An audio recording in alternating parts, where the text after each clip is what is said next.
Hello, it's the Late Challenge, episode 40.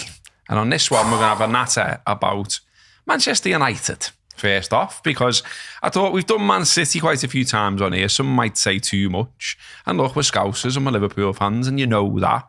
And guess what? We do talk about Manchester United sometimes. And I just think they're going so basket case now that it sort of warrants like a bit of a chat.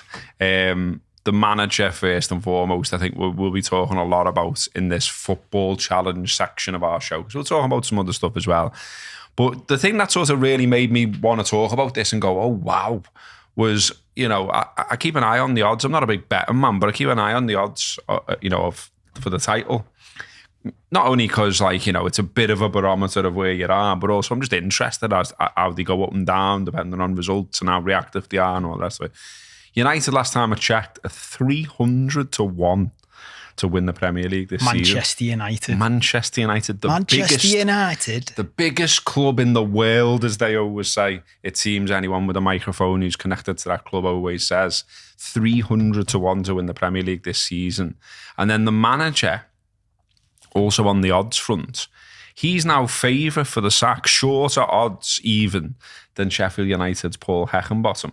And they're emphasis on the bottom of the league, and only just won their first game of the season in the Premier League at the weekend. One of the worst points tallies of all time in the Premier League. Yeah, they're going after the Derby County mantle, aren't they? So, and then when you dig into the United stuff, I'm sure you all know and you've all seen that they're not doing well. Obviously, they won at the weekend, but it was another, result grabbed out of the fire in the last minute type of thing. 8 losses in all competitions so far this campaign. That represented the club's worst start for more than 60 years. They've lost 5 of their opening 10 Premier League games, being dumped out of the League Cup, and lost both of their Champions League group matches for the first time in their history as well. They've only scored 12 in 11 Premier League games this season, and they've conceded 16. And they spent £170 million in the summer to sign, among others, Anana, Mount and Højlund, none of whom could be said to be a raging success so far. I think more to the point as well, it would be 11 years, unless there's some miraculous turnaround, it's going to be 11 years since they've won the league. And obviously us as Scousers, as Liverpool fans, we were on the end of lots of taunts about, how long we went without winning the league. We did it in the end after 30. They're on 11 already. And I can remember us saying and writing and stuff we wrote at the Wrap and stuff we talked about at the Wrap and stuff I edited and put on the website at the Wrap. It was always, could they do what we did? Could, the way we dominated the era and then spent a long time trying to get back, could the same thing happen to them? What do you think? Do you think it's going to be that bad, or do you think they'll just pull it around? Well, it's funny when you say 11 years because it's. I just thought this as you said it. It's not 11 years and they look like they'll win it next year. Yeah, I don't know. There's loads of They're problems. miles away. Yeah. So we've been in that place where you're like, this clock's ticking up and we're nowhere near winning the league. Like, even if they sorted out the manager, sorted out the squad, sorted out the off-field stuff, how many years is it till they win the league? So I'd say they're at least 2 years away from winning a league, aren't they? With the right manager. With the right manager, all those things. Sporting director. Yeah. A roof that doesn't even leak. if Jim Ratcliffe comes in, I want to get onto that. That's my favourite bit. We could do this whole thing with me referencing Gary Neville the whole time. Yeah. You know I love referencing Gary Neville anyway. But they're at least 2 years away, which means they're already at 13 years, really, realistically, aren't they? Miracles aside, as you said. So that's halfway to there. Because I remember when Ferguson won it, they went 26 years, didn't they? Yeah. So they're already halfway to their drought, which is, we all know what it's like as well. The deeper into it you get, you can do all of that, which I think we all do. And I think Liverpool fans do this almost out of like a self-protection thing. We do but they've got all the money and all of that side of it. They can always spend the dough. And if you can spend that much dough, then sooner or later it comes good. But they're my reference points, when I've like defended City to a certain degree. These are the best reference points, and now Chelsea, but we'll see what happens with Chelsea, of spending loads of dough doesn't guarantee anything. Like, they have repeatedly spent loads of fucking dough, haven't they? Like, you've just said it again. And do you remember 2 seasons ago, pre-season, they went out and bought Varane, was that the Sancho summer? Varane, Sancho and Ronaldo, something like that. It was like something, because I remember in Sky and all that, Neville saying, yeah, they're the three players. Yeah. We're all off the pitch going, shit. Well, Casemiro was another one, wasn't it? It was like, why are you giving him such a long deal? His legs might go on your books, you know. And then this is the bit that I look like. What's happened? I feel like last year I was saying, oh shit, they look like they're coming back, because I was so impressed with Ten Hag. Up until, I think we mentioned it on one of our last shows. The bit that I thought, oh, you're wobbling here, is when he gave Fernandez the captaincy. Because at that point I thought he'd bin him after the Liverpool game where he's throwing his arms up. To give that character your captaincy after stripping it from someone who we can debate Harry Maguire all we want, right, about level of footballer. And I know there's mixed views on him, even inside the professional game. But one thing I don't think you can criticise him for, like, is sort of personality on the pitch and the type of lad he is. Captain's material. Yeah, he's like, he's an honest Yorkshireman type of thing, isn't he? Yeah, I mean, as I said that, you've got this, in the background, you've got this fucking case in Greece, haven't you? Well, yeah, there is that, but I think sort of commitment on the pitch-wise, when he's on there, he might fuck up and he might make mistakes and, as you say, you might be able to doubt his ability, but I don't think anyone was like, he's awful, you know what I mean? He doesn't deserve to be there. Well, he's the opposite of Fernandez, isn't he? He's going through all this shit and he's still facing it and he's still trying and he's still trying to motivate his teammates and it's still effort first and all of that and commitment. Whereas Fernandez seems to be the complete opposite. Fernandez is your typical, like, flamboyant player that you have to carry, but it's worth it because he's fucking boss. Though, isn't he? And it's like, He's not your captain, is he? For me, he's the lad that your solid captain protects and says to everyone else, I know he's a prick, but it's worth having him in the side because he's boss. So just fucking stick. He's not the lad you're allowed to lead, is he? Because if he's your leader, everyone else is looking at him going, well, sound, I'll be that petulant then as well. Yeah. I just won't run either. Yeah, it's an odd one, isn't it? There was the Bajcetic thing, wasn't there, where, he runs away from him and then he just stops. And it's what type of fucking example is that? So coming back to the point I was going to make, which I think where Ten Hag is losing it for me, and I think you're starting to see it in his face in press conferences. He's less assured. Like did you hear him at the weekend saying people were asking about the style of football he's playing? Yeah. I guess this was off the back of the Carragher thing to Neville in Sky Studio saying, but what is your fucking thing? Because he's come from Ajax, which he got this job off the back of what he did at Ajax and the style of football he played there. Did you see the press conference clip where someone's asked him it? And he's basically said, but I haven't got the players I had at Ajax, so I can't play the same way. And you're like, mate, how much money have you spent? Because there comes a point where you can't use that argument anymore. You've bought these lads. Like, if you're spunking that much money on Casemiro and that much money on Højlund, you're like, I don't see where your argument is. I saw Neville said something at the weekend, and I've heard him say before about Newcastle, and I thought, what's mad about this, mate, is you're criticising United on the one hand for what they're doing, but on the other hand, you're saying Newcastle should do this.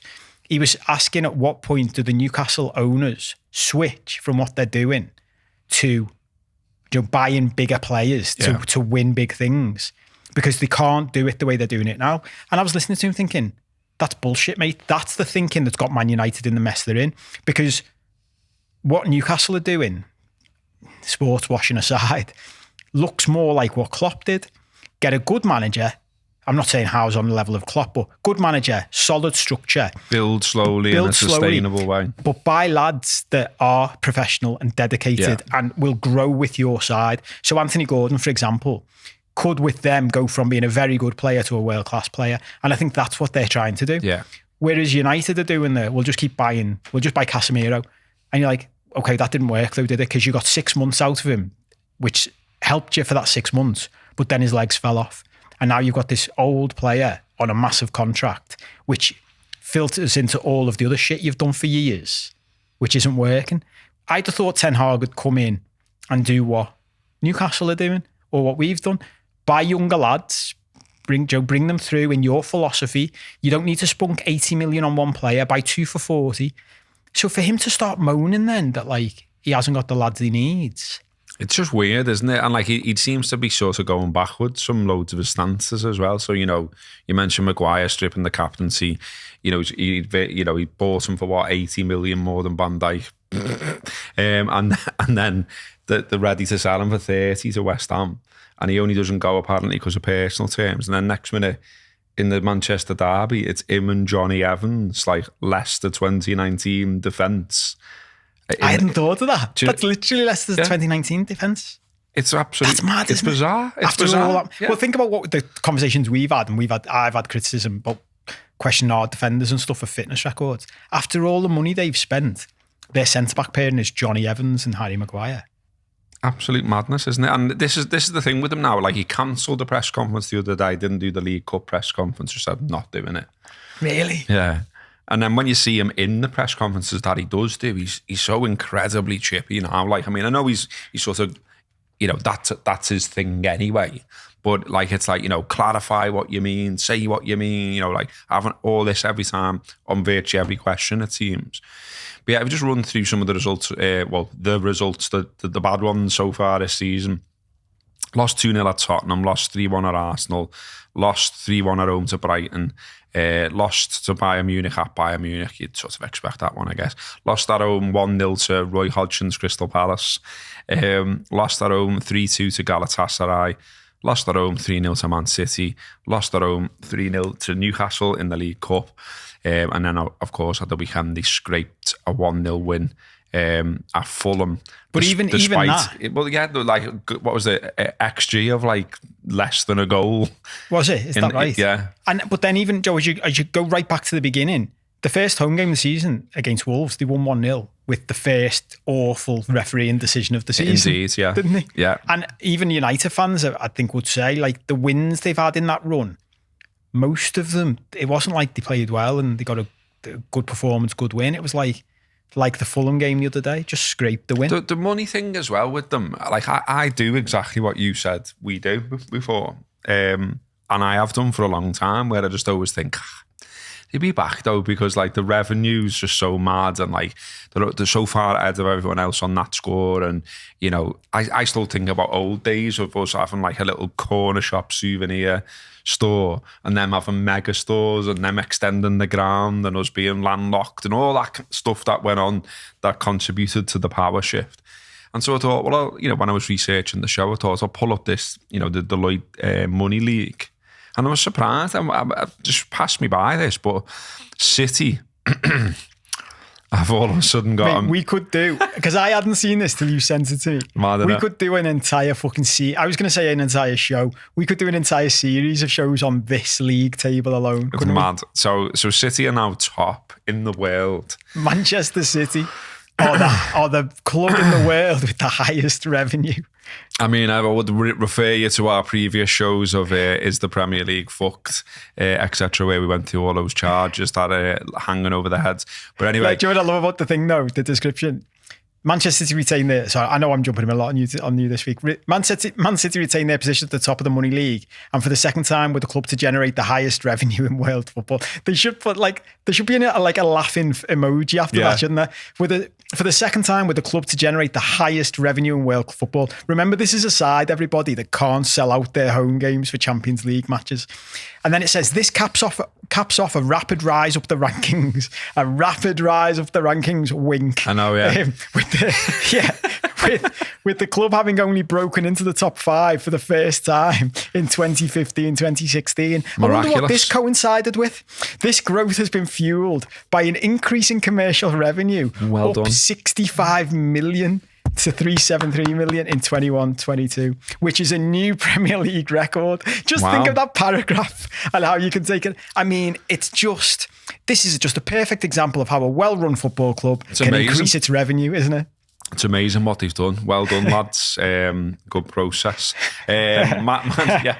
So, Joe, we keep saying about you want one of those sound machines. Yeah. We should get one of them just on a button. That. Yeah. Well done, lads. Good process. If anyone knows how we can incorporate a sound, maybe we should ask Dylan.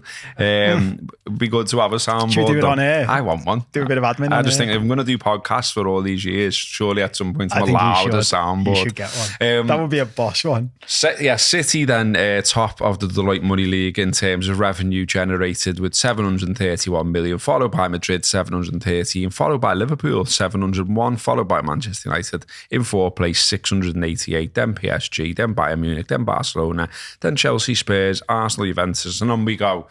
Like, I was surprised. I mean, we're joking about or taking the piss out of the City situation, but I was surprised to see us ahead of United.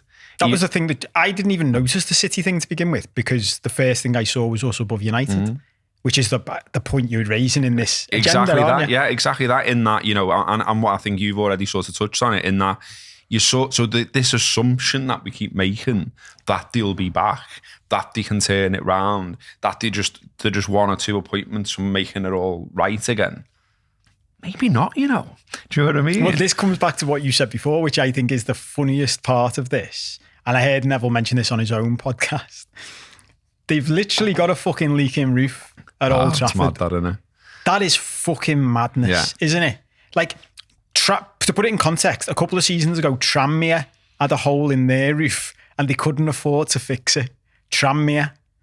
And it was like, yeah. Well, we're skint because we're Tranmere. Manchester United have got a hole in their fucking roof that water drips onto their fans, and they haven't fixed it. It's mad, isn't it? And I heard Neville say it, and he's right. Like, it's because it's a bit of a joke, that. But he was saying, and I agree with him on this point, I know everyone will do the whole, you know, the Glazers aren't playing centre-back and the leaking roof doesn't make you lose games. But if ever there was a sign that a club is fucked, it's that there's a hole in your fucking roof. Yeah. At the same time as the Bernabeu and the Nou Camp are being rebuilt to look like spaceships. Spurs has got like their new ground. We've redeveloped Anfield and we continue to redevelop Anfield. Old Trafford, Everton. Yeah, exactly. But I remember that time when we go back to us growing up and it being United was this fucking thing hanging over us. Old Trafford was like the beacon of that, wasn't it? Yeah. One of the greatest stadiums in the country, in the world. This venue you'd go to with the megastore that we've mentioned in the past. And now it's a wreck. And he even said in the thing, this is the bit that, like, it does comfort me as a Liverpool fan. And I know there's people who'll do the whole, you shouldn't laugh at other people's misfortune and that, but part of being a footy fan, isn't it? Yeah. Schadenfreude, we've talked about in the past, haven't we? But the reality is, even the fact, like, they were going to sell up and they were like, oh, imagine if Qatar had bought them and wiped the debt and all that. But instead of selling up, they're just going to do a deal that's amazing for them, for the owners. They're going to sell a bit of it for a load of money to some other fella who, by the way, doesn't have a fucking track record of amazing success in football teams. I know he's bought a couple, but like, he's a great businessman. Obviously, he's a billionaire, but that doesn't necessarily translate to running sporting organisations. And he said, it's leaked out now. Have you seen this? He's going to put 245 million in to help redevelop Old Trafford. He will fix the roof, yeah. But you're like, how much more than fixing the roof is that going to get you? Do you know what I mean? You're going to replace a few seats. But Old Trafford needs fucking either knocking down and rebuilding or a full renovation. That's £1 billion project. And he's going to put 245 million in. It's not going to fucking touch the sides. So even that, you're like, they owe, one of the stats which I think is frightening for them is they owe, have you seen they owe £300 million to other clubs for transfer fees? I hadn't seen that, no. And it's the biggest amount in the Premier League. Wow. To owe other clubs. So, and they keep giving out, like, really, I mean, you know, we're going to touch on sort of some of the specific problems and some of the weird things that Ten Hag's done and all that kind of stuff. But like, just while you're on that and about the money, like, they give out like really meaty, big contracts as well, don't they? And then they're having to pay them off again. Like, you know, even Ten Hag, like, I think it's just absolutely inevitable that he gets sacked. You know, he's come that far now. He's gone. Yeah, he's not getting it back. And so it's just a case of, what are you going to do? When are you going to pull the plug? And who are you getting next? But it's going to cost them 15 million to get rid of him. Yeah. And then whatever it costs to bring in the next fella and his team. And then that fella's going to come in. And it's the same old, it's the echoes of us in the past are ridiculous. Because then the new fella comes in and goes, well, I don't like half this squad because I've got my own style of footy. So I need another 500 million to spend on players. And I've got a load of, and then it's the whole thing, isn't it? And I love this with footy fans. The footy fans who go, yeah, well, Casemiro should just get off, shouldn't he? And Casemiro's going to go, fuck that, lads. I'm on this big massive contract. And this is where I've said in the past, Saudi Arabia is like a fucking like saviour to loads of footy clubs. Because the only way Casemiro is going anywhere is if someone in Saudi Arabia says, we'll box you, mate. Yeah. Because without that, he's just going to say, fuck that, I'll stay on me 500 grand a week contract or whatever they put him on until I retire. Yeah. I've always got the impression when, Liverpool have obviously had some amazingly big wins, obviously 5-0 at Old Trafford, 7-0 at home and all the rest of it. And, one of the things, I went to both of those games, so I didn't like watch them live on Sky or anything, but I've obviously seen clips from it subsequently and whatever. And there's obviously the one where, it's a full lineup of Liverpool related people, isn't it? And then Neville's just there squirming around, trying to make light of being beaten 7-0, and they're just all on him. And I always I don't think you played very well. Yeah, is that one? That one, yeah. And then, Kelly Cates closes the show by saying Andy won 7-0 and didn't even play it well, according to Gary Neville. But Souness just enjoys that so much, doesn't he? It's just sort of it's written all over his face and what he says, how he acts. And I spotted this and I was just like, oh, wow, Graham, go ahead. So he's wrote something for the Daily Mail over the weekend. And he's just got right in. He's fucking great, Souness, isn't he? I miss him off the telly already. Yeah. But I like the way, because I didn't realise this, and I wouldn't usually ever read the Daily Mail. No, me neither, but this is just hilarious. Or touch it. But now that, has he got a column there? Yeah. Well, maybe this is me proving that the shitty press in our country works. Because I might just start reading his column every week. For this. I'll just read a bit out. So, never in my wildest imagination have I been able to picture Erik Ten Hag holding court from the middle of a dressing room, convincing a group of young men with highly inflated opinions of themselves that they are all going places together.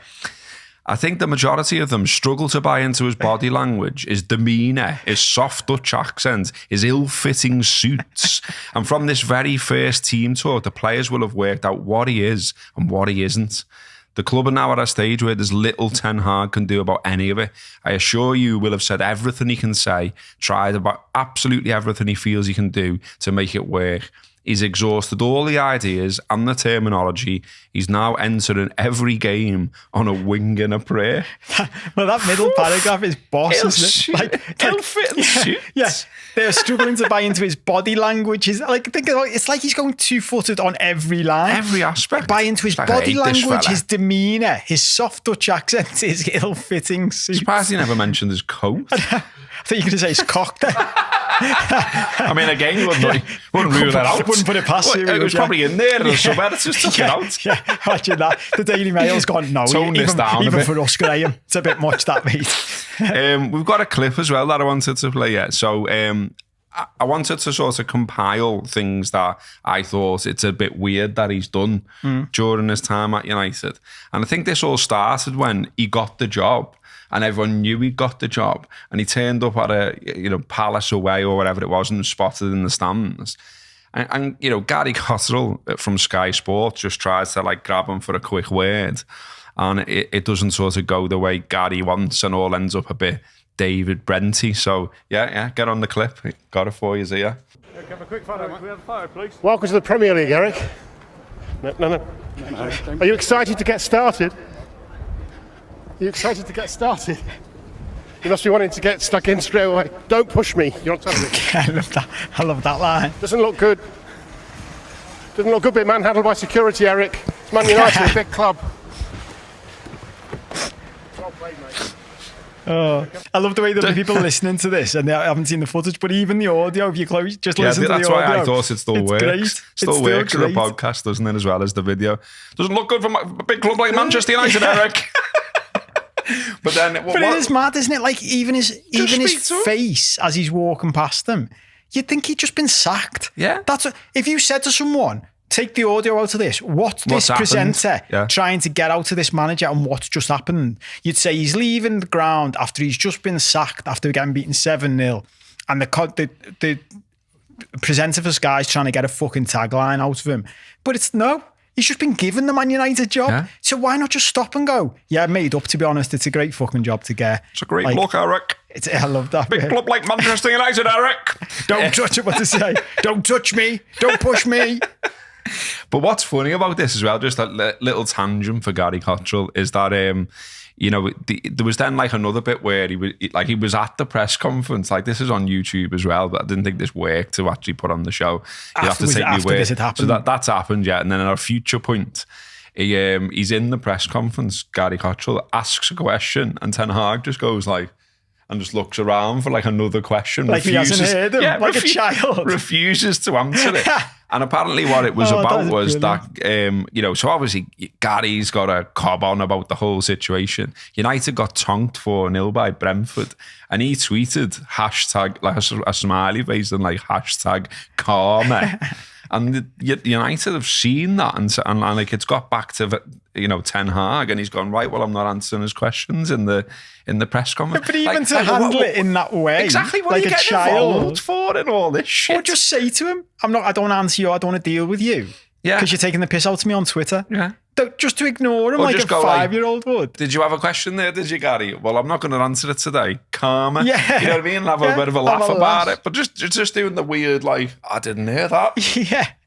I didn't hear that. I remember Moyes did something like that at Everton once, and that was weird as well. These are the bits, right, where we talked about this the other week, didn't we? Like, footy manager's just a bit weird. Yeah. And these are the bits where I'm like, that is just odd behaviour, isn't it? Yeah. Like, if you saw anyone in public in your normal life doing that, you'd be like, he's a bit weird, isn't he? But did you see that oddball before doing that in the office? Yeah. And why did he do that? It's because they have so much, like, everything's so much about them, isn't it? Do you know what I mean? Yeah. And like, I just think like, the ego ends up running wild. Like, the other one is Sancho, which we, got a little shout out before. So this has been now going on. What are we in now? We're in November, aren't we? I should know, because it felt like, I don't know what it felt like listening to Bonfire Night by a Man. But anyway. I said the line to my missus the other day. Like bonfire. I remember walking down the street by where you live, by Goodison. This must be 15 years ago. I was on the phone to someone, and they went to me, "Where the fuck are you, Beirut?" And I was like, yeah, like literally. And this is. I actually said the line to her. This is not me being my dramatic self. It is like wild. Beirut round there. And as I said the line, I was like, that is me being dramatic. But I remember literally a firework went past, like down the street next to me, horizontally, as I was walking down the street on the phone to someone. And you're like, that's Joe, you in Beirut? It's because a firework had just gone past my fucking head. Seen the lads in Kirby who've managed to set one off inside the car.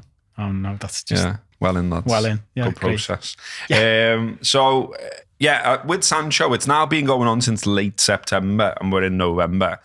So, if you've somehow missed all of this, Ten Hag stated that he wasn't in the squad for the game against Arsenal due to his performance in training. This then led to Sancho putting something on social media saying he felt like he'd been a scapegoat for a long time. That was September the 3rd. You've had the PFA's got involved. Apparently executives internally have got involved. The old senior players, Chestnut, they've got involved. And no one can resolve this issue of this beef between the two. Sancho's now taken the tweet down, deactivated his Instagram, all this kind of stuff. But he's knocking around training with the kids, and like there's loads of like mad detail about it, where he's got to have his dinner at a different time to everyone else, and like turn up in a different car park, and he's even got to like get changed on his own in a locked room because obviously he's training with like kids who are a lot younger than him, and it's like a safeguarding thing. When I read that bit, I was like, genuinely, as I read this bit that you'd put in, my brain went, is he on the sex offenders list or something? Why are you being treated like a fucking sex offender? I know, like being treated like that, it sounds awful. I mean, look, the other side of the coin is he's on 200 grand a week and all the rest of it. But, we've said before on our shows that, money doesn't solve everything, and being treated like that on a daily basis. Well, and it's not just... Must be that. I mean, he was given a break, wasn't he? Like, I think it was last season by Ten Hag, which suggested to me, reading between the lines, like, his head's not being right. Yeah. So, okay, his head's not being right then. So what are you doing now? Yeah. Like, why are you treating him like this and making it worse and worse and worse by the day almost? But it's not just about him, is it? It's bad enough what it's the impact on him. But do you want to mention to you watching the Beckham documentary? And I didn't know this had happened at the time. When Beckham decided he was gonna leave Real Madrid, and it's funny like how time plays tricks on you. Beckham going to the MLS was well earlier in his career than I thought it was. And he decided to leave Madrid to go We had there. like loan spells at AC Milan, Well, didn't he? that was part of the twist when he got over there. It was as shit when he got over there as you'd imagine it would be. Yeah. And he's playing with fucking lads who are on 13 grand a year or something. Didn't he come and train with Spurs at one point? I think so, yeah. Well, he went on loan to Milan at the end of one of their seasons and all that stuff. But the bit that led up to when he said he was leaving Madrid to go to the MLS, he was still under contract for another few months, whatever it was. And this happened to him. He got forced to train by himself. And because of his professionalism, he never quit. He never stopped. I think the manager at the time, I can't remember which manager it was. I've got Capello in my head, but I'm not sure it was him. It was like, because of his professionalism, he forced his way back in. Because literally, and when you talk, I was going to say to you, that one of the funny things about this is when you say senior pros have tried to get him in, the first thing that came into my head was, who are the senior pros at Man United who were influential here? Do you know what I mean? Whereas at Real Madrid, the senior pros were fucking legends. Yeah. You've got the likes of Roberto Carlos going up to the manager saying, why the fuck is this lad? He's running around the edge of the training pitch by himself while we're all training here. And that's my point. This isn't just the effect it has on that individual. It's the effect it has on your whole squad. Imagine being in that squad thinking, this manager has got it in him to do this to any one of us. And I think that's the bit where it goes beyond, like the Ferguson line of don't cross me or you're fucked, is don't cross me or you're out. Don't cross me or I'll humiliate you and treat you like a sex offender is a completely different fucking line, isn't it? Yeah, it's a bit mad. I mean, where's the respect in that? If I'm looking at a boss who's done that to one of my colleagues, it's not making me want to work harder. It's making me want to fuck off. But also as well, like I don't feel like any of it's been black and white at any point. You know, like so like even when, you know, Ten Hag chooses to say what he says in front of a load of microphones about him, that was unnecessary. Yeah. You know, just keep it internal, keep it in-house. Yeah. And like, you know, and that then sparks the reaction from Sancho. Then he demands an apology, which is not forthcoming. But, you know, to use a phrase from school, he started it. I was just thinking that. Like, but I bet you Sancho said that to him. You fucking started it. So don't slag me off in public. And Sancho, Paul, don't believe everything you read. I won't allow people saying things that are completely untrue. I've conducted myself in training very well this week. I believe there are other reasons for this matter that I won't get into. I've been a scapegoat for a long time, which isn't fair. All I want to do is play football with a smile on my face and contribute to my team. And then, you know, the detail we were talking about before, so not allowed in the senior facilities, has to park near the academy building, while training has to lock himself into the academy dressing room owing to safeguarding directives. Mad. Also prohibited from using the first team canteen, and instead his food is brought to him in a lunchbox. Fucking it's like being in prison, fuck? Isn't it? He has to sit in a locked room and there's a metal slot and we slide his dinner in. Yeah, lad. Bit of fucking gruel there for you, lad. You're like, hang on, I was boss in the Bundesliga and everyone wanted to buy me. He must be thinking that, mustn't he? What the fuck has happened to my life that this is what I'm doing now? It's wild, isn't it? I mean, and my thing with him, like, you know, you can go on and don't want to go on and on about this specifically. But my question for you is, if in January they just went, okay, there's no point in this. No one's winning out of this. So, and we're out the title race anyway. So we're not asked, and we're going to break that rule of never letting, you know, like a rival have one of our players or whatever. If he ended up at Liverpool, or if he ended up at City, you know, so Klopp or Guardiola dealing with him, do you think they'd get a tune out of him? My instinct is yes. It's mine as well. And I think it depends, doesn't it? Like, I was going to say a minute ago, I think it is funny, this, isn't it? Like defending lads on 200 grand a week who play footy for a living. Like, I'm not sure we need to do that when we're doing this going, could we make this work? I know, yeah. I mean, if someone paid me and you 200 grand a week to do this, I think we'd be pretty happy, wouldn't we? If someone paid me 200 grand for the rest of my life, I'd be happy, I think. Yeah. So there is that element to it, right? But also, I understand why someone like Sancho or any footballer would want to defend themselves from an accusation that they've been unprofessional. Because that is a big accusation from a manager that can scar your whole fucking career, couldn't it? Yeah. Because let's say he didn't come out and defend himself and it's just taken as read by everyone that he's got a bad attitude, which is easily done. And we've seen it a number of times in the past, haven't we? Especially with young lads. And that can then go on and on. So when he's looking for a new club, people are like, no, I'm not sure about him. He's got a bad attitude. And even as I'm about to say this, like, it's filtered into me. Because I'm like, oh, well, I don't know whether he has got a bad attitude. So my answer to whether Klopp or Guardiola could get something out of him would depend on, does he have a bad attitude or not? Or is this a Ten Hag thing? Because it's not black and white necessarily, is it? I do think of the Beckham example. He gets dropped and told to train on his own. So his reaction to that is, I'll fucking show you. I'm going to train harder than I've ever trained. I'm going to make it impossible for you to leave me out this squad. And within months, he turned it round. I've seen other pros say this. It was similar with Bale, wasn't it, as well? You wondered what the fuck was going on there. Like, why is he knocking around taking the piss about playing golf and all that when he was like, he looked to be like the ultimate pro in a lot of ways. You know what I mean? I think Bale has proven what Madrid fans thought of him to be true by what's happened since. Like, it looked like he was just hanging around for the end of his career on his contract. And they said that's what he looks like. And then that's basically what's happened, isn't it? And he's gone, yeah, I love playing golf. And you're like, oh, I thought you loved playing footy. And it's like, well, he's never said nah, but chain of events would seem to suggest he wasn't that arsed about playing footy in the end. So that's my thing about him. Like, if there has just been a personality clash or something, I think as a pure footballer, what's happened to him is maybe indicative of what Neville says about what United's turned into. Look at Mason Mount's a great example of this, isn't it? Like, we wanted Mason Mount in the summer. He turned us down to go there. I imagine if you went back to him now and said, got a time machine, mate, got a DeLorean here. Do you want to have another go? Do you want to have another go at that decision? Yeah. When you see what's happened with the lads we've brought in and what they've come into and the atmosphere they've come into and how they've all kicked on, we've talked about. So maybe there's an element of that. Would you have him? Yeah. Because when he was in, like I say, when he was in the Bundesliga, everyone wanted him. We wanted him then, didn't we? Yeah. He looked absolutely boss. And he was flying for England, wasn't he, when he came in? So the other thing that I think's happening with them now, and this happens when you become sort of like de facto crisis club in the eyes of the media, is that it looks fairly certain that certain players don't like him. And certain players aren't getting on with him. We've had all this, like mole in the dressing room stuff. And there was the stuff that come out post-City where it was saying like he made them sit in silence in the dressing room, listening to City celebrate and things like that.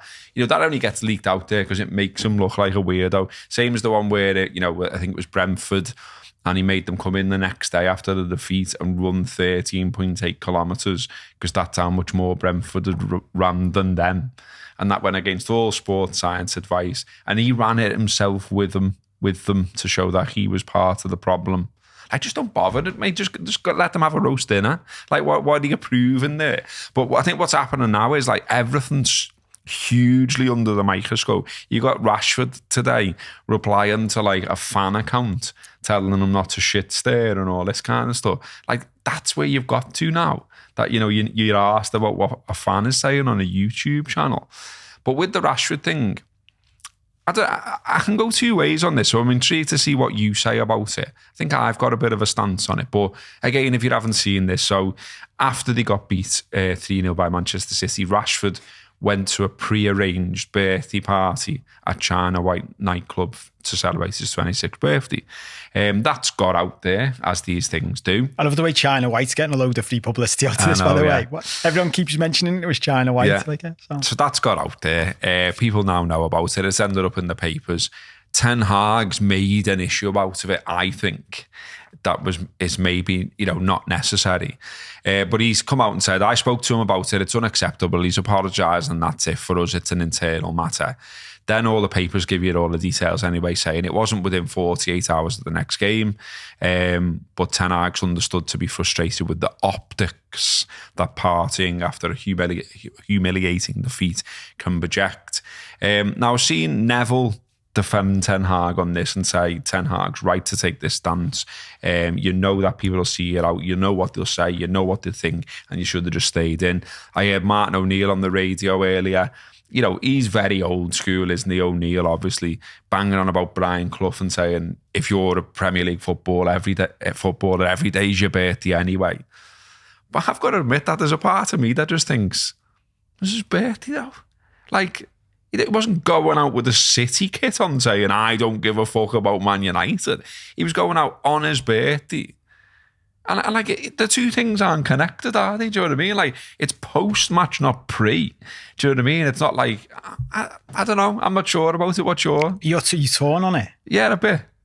Because I kind of think where Ten Hag is, and because the spotlight's on, and because we're all looking at him and saying, is he too much of a disciplinarian? Is he too much of a prick? Could he just have fucked this one off and not made it into another story? Well, I think it's funny you mentioned the running thing, right? Because I remember when the running thing happened, I took the piss out of it because I was like, it's ridiculous that. But then he turned their season round. And it's like, as in most of life, we judge things off the outcome, don't we? Yeah. So I think if you took a load of things Alex Ferguson did in his career, if he hadn't won, he'd have looked like a prick. But because he won, he looked great. Brian Clough's a great example, isn't it? When Brian Clough was being a fucking lunatic and he was winning European Cups with Nottingham Forest, he looked like a fucking legend. When he was carrying on being a lunatic, but he was fucking shit, all of a sudden he's just a lunatic and he drinks too much. And I think Ten Hag, sadly for him, is in that ballpark now. When he did that and it worked out, everyone's like, oh, well, that running thing worked then, didn't it? With this, I'm more on I think it's a weird word, but the optics side of it. But I think it's more, forget what Ten Hag thinks. I think it's more indicative of what's going on inside your own squad, that you haven't got the sense. Because I know what you mean. Like, it's your birthday and it's prearranged, it's after the game. But we all know what football cities are like. Manchester and Liverpool are very similar. Yeah. So wherever you and I think, right, there are going to be a percentage of people who do not fucking like the fact that you've done that. And there's going to be people on that night out in that club who are pissed, who think the same. So you're playing with fire and you just don't need to. So forget Ten Hag. I think from a player's perspective, did you hear Postecoglou talking about this, about the dressing room? It was dead interesting. No. He was like, I'm not in the dressing room. It's not up to me to I'm paraphrasing obviously, but he was basically saying it's not up to me to dictate that. It's up to the players. So what I say to the players is, you need to create a thing inside our dressing room that makes us win. I'll do all this stuff over here and I'll put the players in there that can help do that. But I'm not in the dressing room with you. So that's up to you. And whilst they haven't said the same thing, that's sort of, you can see that sort of Klopp's mentality. He fills his dressing room with players like Milner and Henderson. Yeah. And now that they've gone, we haven't talked about this on the show, but I actually think in hindsight, one of the reasons we bought Endo wasn't a first team plan. It was a squad plan. It was a influence in the dressing room plan. Another captain, another fella who, Joe, on the bleep test, like having a lad, compare it to the Bruno Fernandez thing, having lads in your squad who are older, who can fucking run all day, sends a message to the younger lads, doesn't it? Yeah. 100%. When James Milner's winning the bleep test year in, year out, and he's going to the young lads, you just can't beat me. Go ahead, try and beat me.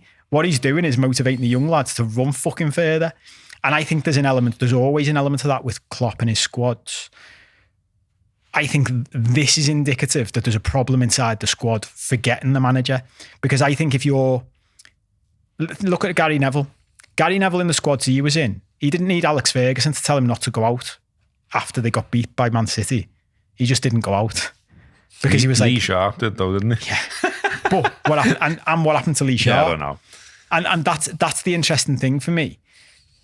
And at the same time, like, there are loads of stories about loads of former pros that were up to all kinds of mischief, but they just kept it under the fucking radar. Yeah, yeah. And I think that's the thing. If Marcus Rashford had gone to his local pub and had a bevy or a local restaurant and had a bevy for a pre-arranged birthday party, I don't think there'd have been an issue.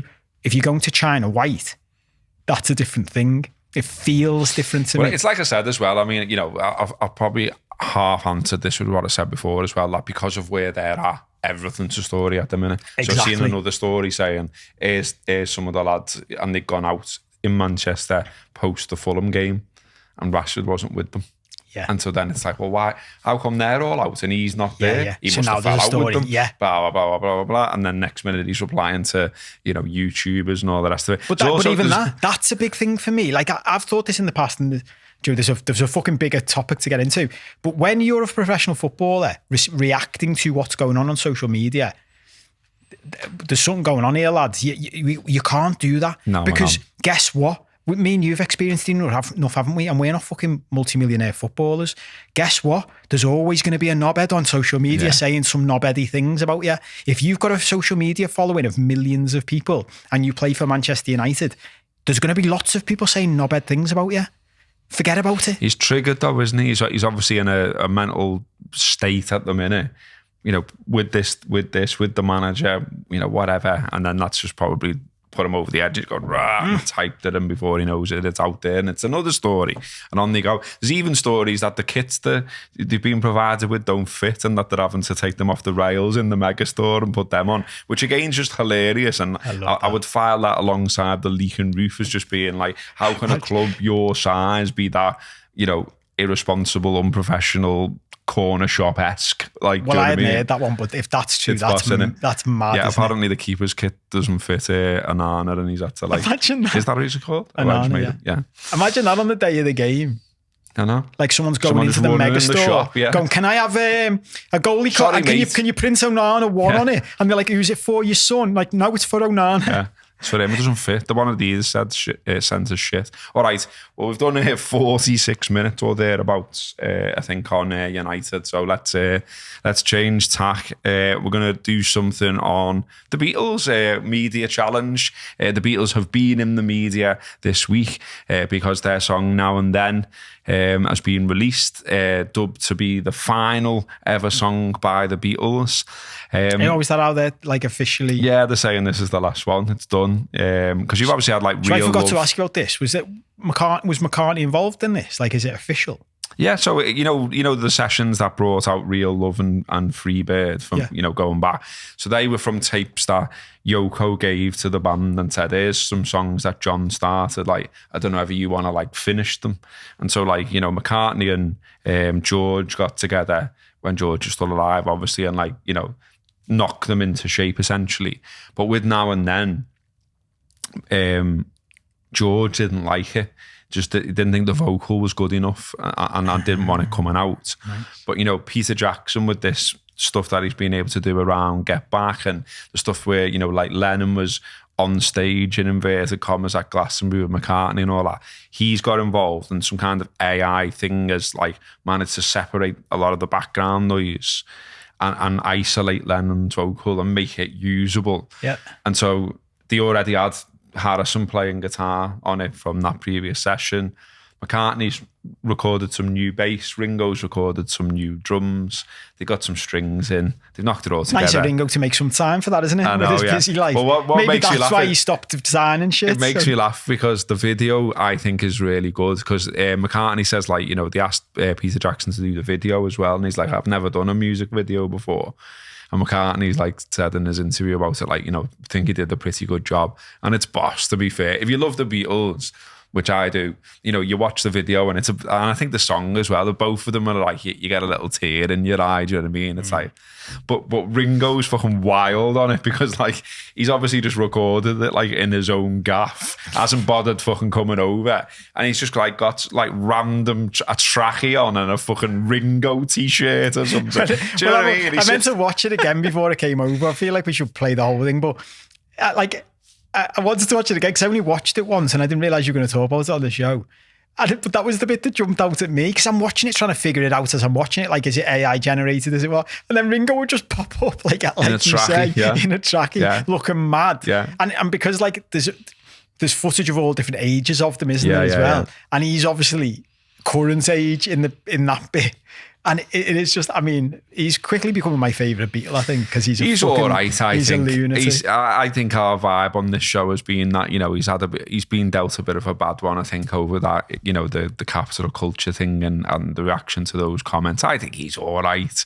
He's all right. But I think, in fairness to him, like, from a Joe, fucking on topic middle-aged, on-brand middle-aged stuff, that's what I'd be like. If someone said to me, like, and I used to be in the Beatles, we want to put out a new song, I'd be like, I can't be arsed. Can I do it from my house? Just go upstairs and fucking record yourself on an iPhone. On an iPhone. Do something with that. Go ahead. Yeah, Paul, can you? Got fucking countdown to watch the Savvy. Yeah. But yeah, I think in general though, this thing with like there's loads of cynics about all this, and look, I get it, but I think some of the cynical stuff is too much for me, because people I know who are genuine Beatles fans and all that, I've enjoyed the song, I've enjoyed the video, I've enjoyed seeing Macca talking about it and all the rest of it. So where's the harm in any of this? I would say first off. And then you see stuff like, he's a billionaire, McCartney, like, what's he doing this for? I'm going to take a wild guess, not for the money. Yeah, well... because he doesn't need the money. I think he cares deeply about the legacy of the Beatles and how the Beatles are perceived.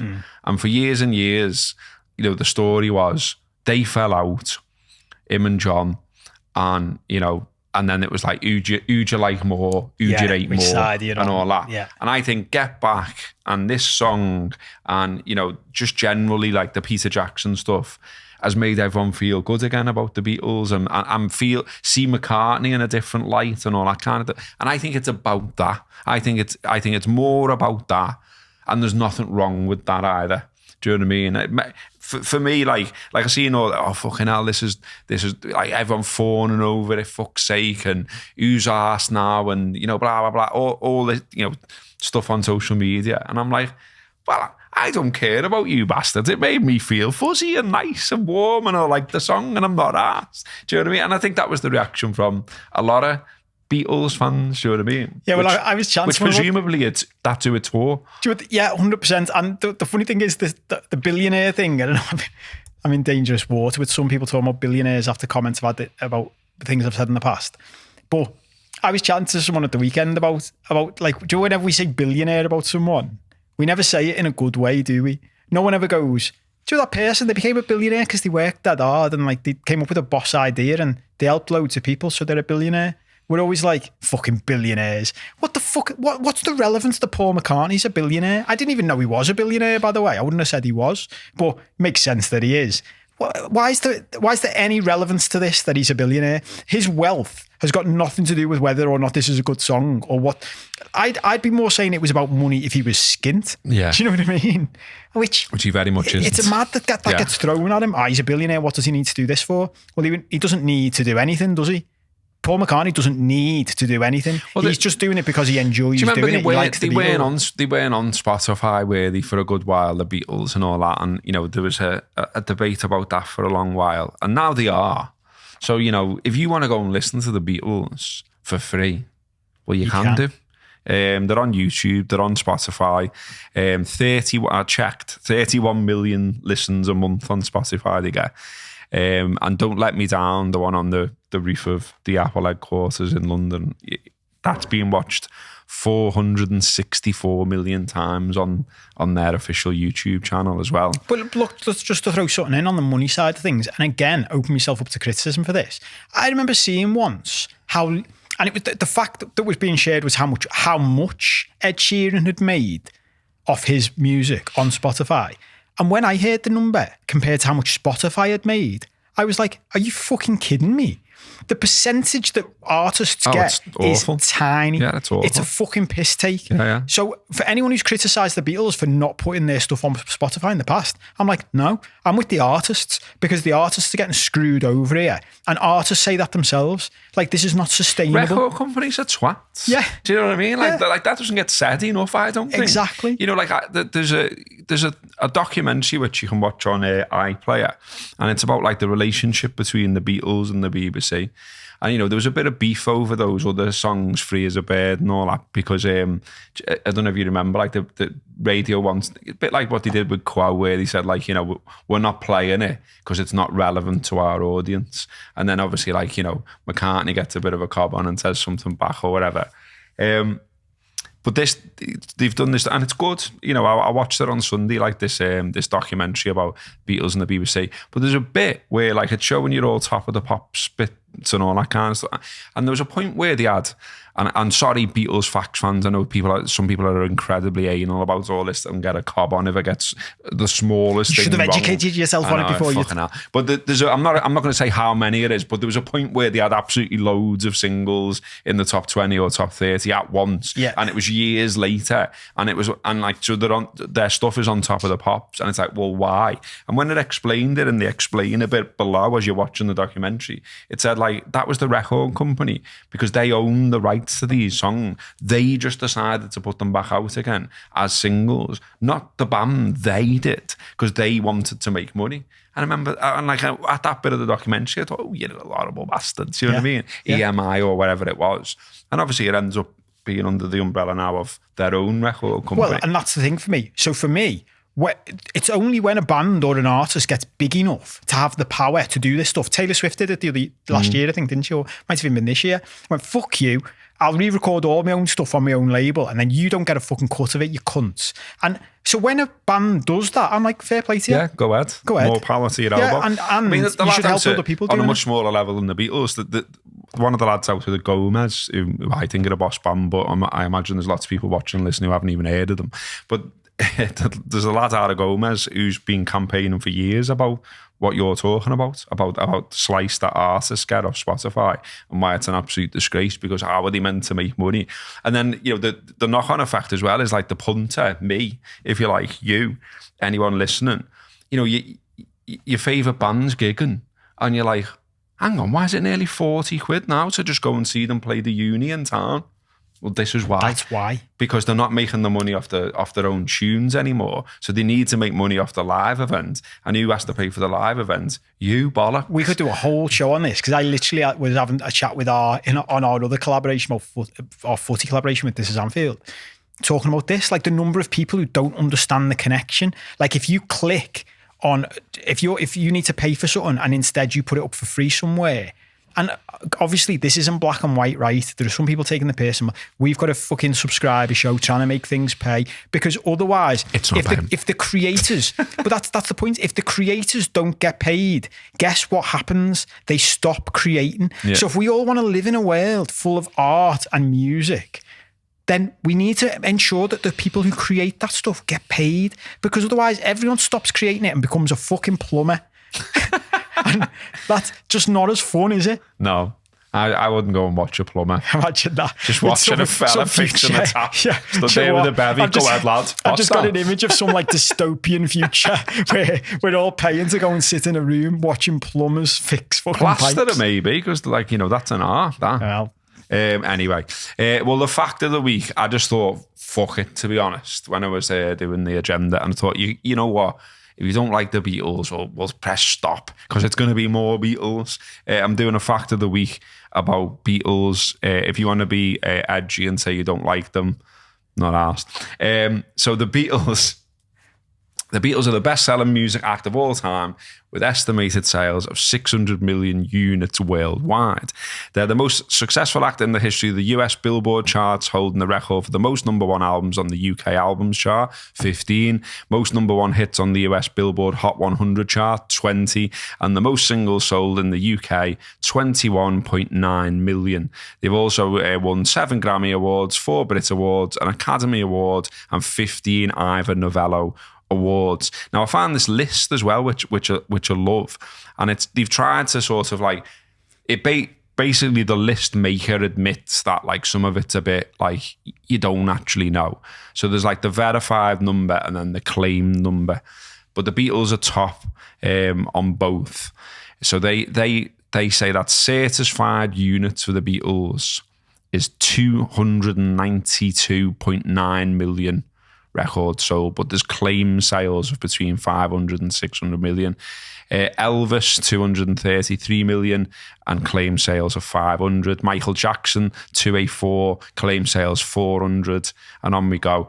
I mean, I loved Floyd, and I still do love Floyd, and like I was always sort of conscious that there was loads of claims about Floyd and how many records they've sold. They're 124 million certified, claim sales of 250. I mean, don't get me wrong, not bad, like, but like the Beatles numbers are just unbelievable. And like, I just thought I'd give you like a load of facts to just end the show because I got that excited when I was making it. So did you know that Dr. Robert from the album Revolver tune was about a celebrity physician, Robert Freeman, who gave his patients B12 shots laced with amphetamines? And did you know that, did you know as well that Yesterday by the Beatles is the most covered song in history with approximately 2,200 variations since it was released in 1966? Fucking have them facts. Yeah, I love them. Have them Do facts. you know what I love about the Dr. Robert fact, which I've heard before? I like the way he bothered putting vitamin B12 in it. I know, Do you know yeah. what I mean? He's giving his fucking pop star clients amphetamine in a jab and gone, there's B12 in that as well, lad. Yeah. It's good for your vitamin levels, so have some of that. Yeah, low on sunshine. People are fucking buzzing going, this B12's fucking great, isn't it? My sister gets vitamin B12 injections. I wonder if that's why she does it. Did she go to Dr. Robert? Is she fucking should, shouldn't she? Maybe we should all start going to him. Okay, well, that has been the late challenge. I enjoyed that, and I knew I would, because I guess the point of all this as well is that me and Kopi enjoy it, and I think we do. Feels like a little thing that's keeping us going. So you can keep us going by watching every week, by clicking like and subscribe, and by, of course, if you really, really like us and you really want to keep this fucking thing going, by going over to the Patreon. This fucking thing. By going over to the Patreon and signing up for extra content. More of us talking nonsense about whatever takes our fancy that particular week. What a sell that is, eh? And that's the end of the show. We shall see you on the free show next week. But if you subscribe, you get extra stuff, and there's loads of a back catalogue there as well. I was going to say Up the Reds to end that, but that's the wrong show, isn't it? See you next week.